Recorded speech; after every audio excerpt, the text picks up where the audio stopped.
नमस्कार दोस्तों।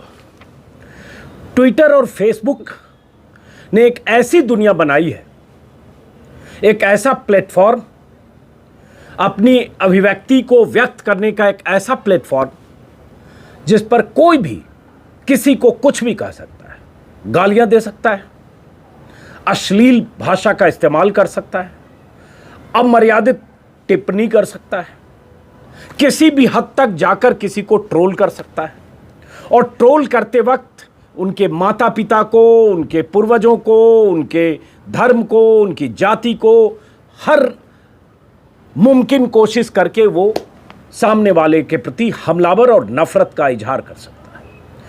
इसकी मिसालें, इसके तौर तरीके और इसको किस तरह से हथियार की तरह से इस्तेमाल किया जाता है, ये लगातार हम देखते रहे।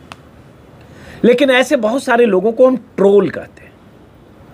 ट्रोल मतलब वो जमात जो चाहे किसी वैचारिक प्रतिबद्धता के तौर पर या किसी पार्टी विशेष के लिए काम करने वाले 2 रुपये 4 रुपये प्रति ट्वीट के हिसाब से भुगतान के तौर पर या भुगतान के बदले किसी का पीछा करने वाले लोग, या फिर किसी धर्म विशेष से नफरत करते हुए उस धर्म के प्रति, उस धर्म के धार्मिक प्रतीकों के प्रति या उस धर्म के किसी नुमाइंदे के प्रति अपनी नफरतों का इजहार करते लोग, या अपनी विचारधारा का संरक्षण करते हुए, अपनी विचारधारा का बचाव करते हुए सामने वाले के प्रति तरह तरह से अश्लील और अमर्यादित भाषा का इस्तेमाल करते लोग। ऐसे तमाम लोग ट्विटर पर, फेसबुक पर दिखते हैं। हम जैसे लोगों का भी कई बार पीछा करते हैं, कई बार ऐसी भाषा का इस्तेमाल करते हैं। हम सब लोग उन्हें नज़रअंदाज करते हैं, ये मानते हुए कि हे प्रभु इन्हें माफ़ कर देना। ये नहीं जानते कि आज ये क्या लिख रहे हैं, क्योंकि इनके जहन में नफ़रत कूट कूट कर भर दी गई है। इनके जहन में अभिव्यक्ति की आज़ादी का कोई मतलब नहीं है। इनके जहन में सिर्फ वो विचार है कि अगर इनके विचार से कोई असहमत है तो उसके लिए इनके पास गालियाँ हैं, इनके पास अमर्यादित भाषा है, इनके पास अश्लील शब्द हैं और उसके बाद किसी भी हद तक जाने की इनकी क्या कहें, इनका तरीका है। लेकिन अगर ऐसी कोई ट्विटर पर ऐसी कोई टिप्पणी, ऐसा कोई कमेंट, ऐसा कोई स्टेटस कोई पूर्व आईपीएस अधिकारी ऐसे व्यक्ति के लिए लिखे जिसकी मौत हुई हो, उसकी मौत के कुछ घंटे के भीतर ये लिखे कि मुझे अफसोस है कि यमराज ने आपको बुलाने में इतनी देर क्यों की या इतना इंतजार क्यों कराया, और उसके बाद लगातार उसकी लानत मलामत हो। कई आईएएस और आईपीएस अधिकारी उसके ट्विटर के जवाब में लिखें कि आप एक आईपीएस अफसर रहते हुए आपने जो लिखा किसी मृत व्यक्ति के लिए, वो किसी भी सूरत में अक्षम्य है, कबूल नहीं है और आपको ऐसी भाषा का इस्तेमाल नहीं करना चाहिए। उसके बाद भी वह शख्स अगर अपनी बातों पर अड़ा रहे और बार बार वो उसी को दोहराता रहे और उसी तरह की भाषा में दूसरों को जवाब देता रहे और अपनी बातों को जस्टिफाई करता रहे और उस जस्टिफाई करने के क्रम में 4 कदम और आगे चला जाए, उस शख्स को नागेश्वर राव कहते हैं। नागेश्वर राव, जी हाँ, नागेश्वर राव सीबीआई के अंतरिम चीफ रहे। जब 2 बड़े अधिकारियों के बीच सीबीआई में झगड़ा हो रहा था, उस दौरान उन्हें कुछ महीने के लिए अंतरिम चीफ, इंटरिम डायरेक्टर बनाया गया था। उड़ीसा काडर के हैं, तेलंगाना के रहने वाले हैं, 34 साल तक आईपीएस की नौकरी की। अभी जुलाई के आखिरी दिन में, मतलब आज से अगर देखें तो लगभग 40 दिन पहले उनकी रिटायरमेंट हुई है। उन्होंने लिखा किसके बारे में? स्वामी अग्निवेश के बारे में। क्या लिखा वो बताता हूं। स्वामी अग्निवेश का निधन हुआ कल। बीमारी से पीड़ित थे, हॉस्पिटल में एडमिट थे और उनका निधन हुआ करीब 80 साल की उम्र में। आर्य समाजी थे। स्वामी अग्निवेश की क्या कहानी है आगे बताता हूं थोड़ा बहुत संक्षिप्त में, क्योंकि इस वीडियो का मकसद नागेश्वर राव जैसे नफरती लोग जो 34 साल तक खाकी वर्दी में रहे, आईपीएस अधिकारी रहे, ऊंचे ओहदों पर रहे, जरा सोचिए, उनके भीतर, उनके दिमाग में, उनके जहन में अगर ऐसी जहरीली सोच है तो नौकरी करते हुए किस जहर के साथ उन्होंने काम किया होगा, किस पूर्वाग्रह के साथ काम किया होगा, सिर्फ मैं अंदाजा लगा सकता हूं। और या इस दौर में उन्हें लगा कि ऐसा लिखना, ऐसा बोलना, इस तरह के विचार को आगे बढ़ाना या इस तरह के अपने आपका विचार ऐसा है ये जमाने को बताना फायदेमंद है, या तो ये वजह है। लेकिन ऐसे ट्वीट उन्होंने पहले भी किए। पहले क्या किए और अभी क्या किए, पहले अभी से शुरू करते हैं। नागेश्वर राव का ट्वीट ये आप देख पा रहे हैं। नागेश्वर राव इनका नाम है। संक्षिप्त इनके बारे में मैं बता चुका। इन्होंने जो ट्वीट किया है स्वामी अग्निवेश के बारे में, जो एएनआई का ट्वीट था जिसमें जानकारी थी कि स्वामी अग्निवेश का निधन हुआ, 11 सितंबर को रात में 9:35 पर एएनआई ने ट्वीट किया। उस ट्वीट के जवाब में नागेश्वर राव ने क्या लिखा, इसका अगर मतलब मैं हिंदी में अनुवाद बताऊं तो इसका मतलब यही होता है, बढ़िया है आपसे छुटकारा मिला। अंग्रेजी आप देख पा रहे हैं। शर्म आती है कि आप तेलुगु ब्राह्मण के रूप में पैदा हुए थे। उसके बाद गोमुख व्याघ्रम, जिसका मतलब होता है हिरन के खाल में भेड़िया। और आखिर में है, मुझे यमराज से शिकायत है कि उन्होंने इतना लंबा इंतजार क्यों किया। जरा सोचिए, मरने वाले आदमी को श्रद्धांजलि दी जाती है और अगर वो आदमी आपको नापसंद है तो आप चुप रह जाते हैं, कम से कम मौत के 24-48 घंटे तक। बहुत सारे लोग ऐसी स्थिति में कोशिश करते हैं, आपकी असहमति है तब भी 2 शब्द उसके बारे में, श्रद्धांजलि के 2 शब्द लिखकर बोलकर चुप रह जाते हैं। लेकिन नागेश्वर राव तो नागेश्वर राव है। उन्होंने जो लिखा ये आपने देखा। उसके बाद क्या हुआ कि ट्विटर पर लगातार लोग उनको, बहुत सारे लोग मैं देख रहा हूं, छत्तीसगढ़ के 2-3 आईपीएस अफसर हैं जो काफ़ी सक्रिय हैं ट्विटर पर, और कुछ आईएएस अफसर भी, कुछ एडवोकेट्स, कुछ नामचीन हस्तियां, तमाम लोग इनको ट्विटर पर लिखने लगे कि आप एक पुलिस ऑफिसर रहे हैं 34 साल तक, आप डीजी लेवल के अधिकारी रहे हैं, सीबीआई के डायरेक्टर रहे हैं, आप DG home guard, DG fire services रहे हैं, और उसके बाद आप लिख रहे हैं, इस तरह की भाषा का इस्तेमाल कर रहे हैं। अब ये ट्विटर पर जब इनको लिखा जाने लगा तब भी वो उसी तरह का जवाब दे रहे थे। अब क्या जवाब दे रहे थे वो बताता हूँ। कुछ ट्वीट आप देखिए जिससे आपको अंदाज़ा लगेगा कि कौन कौन लोग उनके लिखे की लानत मलामत कर रहे थे। और कोई शख्स अगर किसी की मौत पर लिखेगा, स्वामी अग्निवेश के विचारों से आप असहमत हो सकते हैं। स्वामी अग्निवेश जिस ढंग से हिंदू धर्म की मान्यताओं के खिलाफ, हिंदू धर्म के अंधविश्वास के खिलाफ या हिंदू धर्म की आस्था पर भी कई बार अपने ढंग से वो अपनी असहमति और चोट भी किया उन्होंने, और उससे बहुत ज़बरदस्त लोगों की असहमतियां रही हैं। स्वामी अग्निवेश के बहुत से बयान, विचारों से मेरी असहमति है, आज से नहीं 30 साल से। बहुत सारी बातें उन्होंने कश्मीर को लेकर कही या अमरनाथ को लेकर कही या हिंदू धर्म के धार्मिक प्रतीकों को लेकर कही, उससे आपकी असहमति वाजिब है। लेकिन क्या उस असहमति का मतलब ये है कि स्वामी अग्निवेश की मौत पर आप लिखें कि यमराज ने इतना इंतजार क्यों कराया, अच्छा वो आप चले गए। उसके बाद ये जो मैं 2-3 ट्वीट आपको बता रहा हूं, और उसके बाद बताता हूं कि उसके बाद दरअसल वो फिर जवाब किन शब्दों में लगातार दे रहे थे। ये 2-3 अधिकारी हैं जो जिनका आप ट्वीट देख पा रहे हैं। ये अधिकारी हैं छत्तीसगढ़ कैडर के दीपांशु कावरा, उन्होंने लिखा। आर.के. बिज आईजी लेवल के अधिकारी हैं, उन्होंने लिखा। इंडियन पुलिस फाउंडेशन ने लिखा, जिसने इंडियन पुलिस फाउंडेशन ने निंदा की है जिस ढंग से एक आईपीएस अफसर होते हुए, एक रिटायर आईपीएस अफसर होते हुए जो पुलिस यूनिफॉर्म में रहे, और उन्होंने इस तरह का लिखकर कैसे एम्बेरस किया है सबके लिए, सरकार के लिए सबको एम्बेरस कैसे किया, उसके बारे में इंटायर पुलिस फोर्स को कैसे डिमोरलाइज किया, इस तरह से इंडियन पुलिस फाउंडेशन ने एक ट्वीट किया। उस ट्वीट के जवाब में फिर इंडियन पुलिस फाउंडेशन पर हमलावर हुए, और इंडियन पुलिस फाउंडेशन के से जुड़े हुए जो अधिकारी रहे हैं उन पर हमलावर हुए, उनके ट्रैक रिकॉर्ड के खिलाफ उन्होंने बोला। और तो और जब इनको किसी ने समझाया, एक हिंदी के कवि हैं, लेखक हैं, उन्होंने कुछ हिंदू की सनातन परंपरा के बारे में जब बताया, तब इन्होंने लिखा, जवाब दिया फिर से स्वामी अग्निवेश पिशाच तो थे, अगर उन्हें संदेह हो तो उनके इतिहास पढ़िए। और उसके बाद फिर उन्होंने लिखा कि सनातन परंपरा में दुष्ट व्यक्ति की मृत्यु उत्सव के रूप में मनाया जाता है।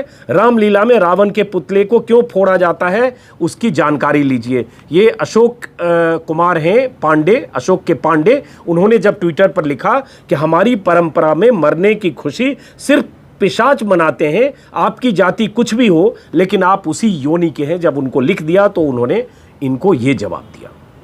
ऐसे बहुत सारे लोगों ने ट्विटर पर उनको अलग अलग ढंग से उनकी लानत मलामत करते रहे, लेकिन उन्हें कोई फ़र्क नहीं पड़ा। मैं ट्विटर के कुछ जो कमेंट हैं वो मैं आपको जानबूझकर दिखा रहा हूं ताकि आपको अंदाज़ा लगे कि लोग उनके बारे में क्या लिख रहे थे। एस इरफान हबीब हैं, इतिहासकार हैं, उन्होंने भी कुछ उनके लिखे पर एतराज़ किया कि ये कल्पना नहीं की जा सकती है कि आप लंबे समय तक पुलिस अधिकारी के रूप में रहे हैं, किसी मृत व्यक्ति को इस तरह से गाली देना हिंदुत्व हो सकता है लेकिन हिंदुइज्म नहीं है।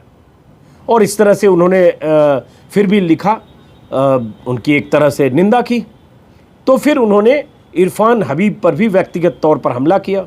और उसके बाद लगातार ये बहुत सारे लोगों के कमेंट हैं, आप साइड में मैं लगा रहा हूँ, ये कमेंट आप देख सकते हैं।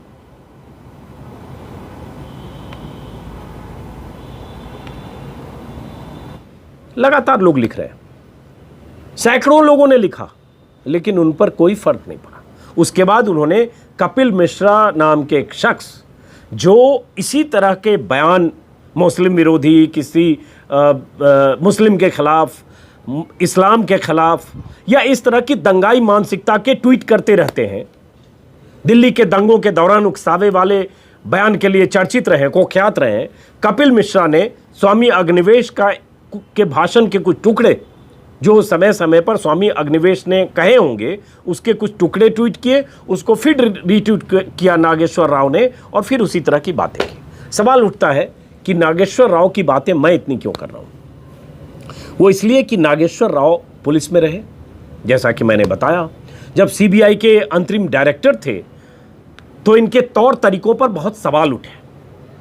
और बिहार में मुजफ्फरपुर शेल्टर होम कांड की जब जांच हो रही थी तो जो सीबीआई के अधिकारी जांच कर रहे थे, जांच के दौरान उन्होंने उनका तबादला किया और उस तबादले के खिलाफ सुप्रीम कोर्ट, उस तबादले को लेकर सुप्रीम कोर्ट में ऐतराज हुआ और सुप्रीम कोर्ट ने इन्हें सजा दी, 1 लाख रुपए का जुर्माना और कोर्ट में खड़े रहने की। और सुप्रीम कोर्ट में इन्होंने माफ़ी मांगी क्योंकि सुप्रीम कोर्ट का निर्देश था कि जांच के बीच में अधिकारी का तबादला न किया जाए। सुप्रीम कोर्ट ने इसे अवमानना मानी। इसके अलावा बहुत सारे तबादले उस दौर में किए सरकार को खुश करने के लिए, और बहुत सारे इनके फैसले थे जो लग रहा था कि सरकार को खुश करने के लिए, सरकार के इशारे पर, क्योंकि सीबीआई में उस समय एक युद्ध जैसी स्थिति थी। आलोक वर्मा, राकेश अस्थाना और सीबीआई के कई अधिकारियों के बीच वो कहानियां आपको पता होगी कि कैसे सीबीआई दफ्तर के बाहर पहली बार भारत के इतिहास में आधी रात को दिल्ली पुलिस के जवानों की मौजूदगी में वहां एक तरह से कहें कि सीबीआई निदेशक का तख्ता पलट हुआ था। उस दौर के ये अधिकारी हैं। और इनका अतीत ये है कि उसके पहले भी जब ये रिटायरमेंट हुई है इनकी 31 जुलाई को, इसके पहले भी इन्होंने अपने ट्विटर पर एक कमेंट किया, स्टेटस लिखा, और उस स्टेटस पर भी काफ़ी लोगों ने विरोध किया, हंगामा मचा। और वो स्टेटस क्या था? उस स्टेटस से भी इनके नफ़रत, इनके भीतर जो, इनके जहन में जो नफ़रत भरी हुई है, उसी नफ़रत का इजहार करता था इनका स्टेटस। जिस स्टेटस में इन्होंने उस पोस्ट में, मैं उस पोस्ट के कुछ हिस्से लगा रहा हूं आपको, जिसमें उन्होंने दावा किया कि भारतीय इतिहास के साथ छेड़छाड़ हुई है, इससे इस्लामिक घुसपैठ के खूनी इतिहास को हटा दिया गया। ये इनके स्टेटस का लब्बो-लुआब था। और आज़ादी के शुरुआती 30 सालों में से 20 साल देश के शिक्षा मंत्रियों की इन्होंने आलोचना की, और उन शिक्षा मंत्रियों में इन्होंने नाम लिया पोस्ट में, शिक्षा मंत्री रहे मौलाना अबुल कलाम आज़ाद, जो स्वतंत्रता सेनानी रहे, जिनकी इस देश की आज़ादी की लड़ाई में जिनका योगदान है, जिनकी अहमियत और जिनके योगदान को देश सलाम करता रहा। नेहरू, गांधी, पटेल के समकालीन मौलाना आज़ाद, हुमायूं कबीर, MC चागला और फ़खरुद्दीन अली अहमद और नूरुल हसन, जो शिक्षा मंत्री रहे 47 से 77 तक, सबके नाम गिनाए और उसके बाद उन्होंने सबके बारे में अपनी राय दी कि इन लोगों ने कैसे भारत में इस्लामिक घुसपैठ के खूनी इतिहास को मिटा दिया या हटा दिया और किस तरह से रीराइट करवाया, जो भी इनका मकसद था। और उसके बाद 4 स्लाइड इन्होंने ट्विटर पर लगाया था और उसमें 6 पॉइंट का जिक्र किया था कि हिंदुओं को कैसे शिक्षा से में निषेध किया गया, मीडिया और मनोरंजन को निषेध किया, हिंदुओं को उनकी पहचान पर शर्मसार करना, हिंदुओं की चपेट में आने से हिंदू समाज मर जाता है, इस तरह का हिंदू धर्म को अंधविश्वास के संग्रह के रूप में सत्यापित करना, ये सब एक साजिश के तहत इन शिक्षा मंत्रियों ने किया, जिनके नाम मैंने बताए। और उस समय इनकी बहुत लानत मलामत हुई लगातार कि कैसे आप मौलाना आज़ाद से लेकर ऐसे लोगों के खिलाफ इस तरह से लिख रहे हैं, तब जबकि आप सर्विंग पुलिस अफसर थे, तब ये डीजी होमगार्ड, फायर सर्विस और सिविल डिफेंस थे, वो रहते हुए लिखा उन्होंने। और अब तो रिटायर हैं, तो इसलिए अब तो जो लिखा वो उसको आप मान लीजिए। सिर्फ सवाल ये है कि इस तरह की भाषा का इस्तेमाल करना, स्वामी अग्निवेश के बयान, उनके भाषण, उनके विचार, स्वामी अग्निवेश का अगर 50 साल 55 साल का इतिहास देखेंगे, हरियाणा में उन्होंने आर्य समाज, एक पार्टी आर्य समाज के नाम पर उन्होंने पार्टी की स्थापना की थी 70 के दशक में, और वो आर्य समाजी थे शुरू से, और उसके बाद 77 में चुनाव लड़े, जीते और हरियाणा की सरकार में 2.5-3 साल जब तक सरकार थी वो मंत्री भी रहे। लेकिन उसके बाद उन्होंने कई तरह के सामाजिक कार्य किए, बंधुआ मुक्ति का आंदोलन चलाया, देश के अलग अलग संगठनों से जुड़े रहे। लेकिन एक बात है, बहुत बार विवादित रहे, बहुत बार उनके बयान, मैंने शुरू में कहा, हिंदू धर्म की मान्यताओं को लेकर, हिंदू देवी देवताओं को लेकर, अमरनाथ को लेकर अलग अलग मौके पर विवादित बयान उन्होंने दिए। इस हद तक दिए कि एक बार सुप्रीम कोर्ट ने भी उन्हें कहा था 2011 में कि बोलने से पहले 100 बार आप तौल लिया करें कि किसी की भावनाएं ना भड़के। ये सही है। उनको उनके उस बयान के लिए सुप्रीम कोर्ट से भी फटकार लगी और अलग अलग संगठन हर समय उनकी लानत मलामत करते रहे। यहां तक कि 2018 में झारखंड गए थे, उन्हें लिंच करने की भी कोशिश हुई, कपड़े फाड़े गए। वो एक गलत तरीका था प्रतिवाद और विरोध करने का स्वामी अग्निवेश के विचारों से। लेकिन इस देश में लोकतंत्र आपको हर तरह के विचार रखने की आज़ादी देता है। स्वामी अग्निवेश से आप असहमत हो सकते हैं। स्वामी अग्निवेश के तौर तरीके या जिस तरह के विचारों को बढ़ाना चाहते थे या जो उनकी राय थी देश के अलग अलग मुद्दों पर, उससे असहमत हो सकते हैं। आज भी बहुत सारे ऐसे लोग हैं जो सत्ता में हैं, वो जब गोली मारो सालों को नारे देते हैं, या ऐसे बहुत सारे लोग हैं केंद्र में मंत्री हैं जो कुछ भी बोलते हैं। देश की बीजेपी की पार्टी में ऐसे सांसद हैं, ऐसे मंत्री रहे जो गांधी को की तुलना में गोडसे को महान बताते हैं, जो गांधी के कातिल गोडसे को देशभक्त बताते हैं। अगर वो देशभक्त बताते हैं तो सोचिए वो विचार है जो गांधी के कत्ल को जस्टिफाई करता है। चाहे साध्वी प्रज्ञा हो, चाहे अनंत हेगड़े हो, चाहे साक्षी महाराज जैसे लोग, बहुत सारे लोग हैं। कुछ लोग बोलकर एक्सपोज होते हैं, कुछ लोगों के दिलों में वही है। तो ये वही विचार है जिस विचार ने गांधी को मारा, क्योंकि गांधी को मारने वाले को, गांधी के कातिल को अगर देशभक्त कहते हैं तो वही विचार है, और वही विचार यहाँ है, उसी तरह की सोच है। लेकिन एक वर्दीधारी जो 34 साल पुलिस अधिकारी रहा है, और सबसे बड़ी बात, इतनी लानत मलामत के बाद टिका है कि जो मैंने कहा वही सही। उन्होंने उसी तरह के विचार के लोगों के, जो उनके विचारों का समर्थन कर रहे हैं, उन्हीं को उन्होंने कई बार रीट्वीट किया है, उसी तरह की बातें उन्होंने की है। और जब उन्हें ट्रोल किया गया, कुछ लोगों ने कहा आप जाहिल की तरह बात कर रहे हैं, कुछ लोगों ने कहा आप कलंक हैं, ऐसी बातें कर रहे हैं। जैसे कुमार विश्वास ने ट्विटर पर लिखा, मृत्यु पर प्रसन्नता पैशाचिक है, रावण तक की अंत्येष्टि भगवान ने स्वयं विधानपूर्वक विधिवत देश काल जिया जानी कहकर कराई थी। तो उसका भी जवाब किसी ने, संजय दीक्षित ने दिया, वो भी IAS अधिकारी हैं, उनके भी उसी तरह के विचार होते हैं, और उसको उन्होंने ट्वीट किया।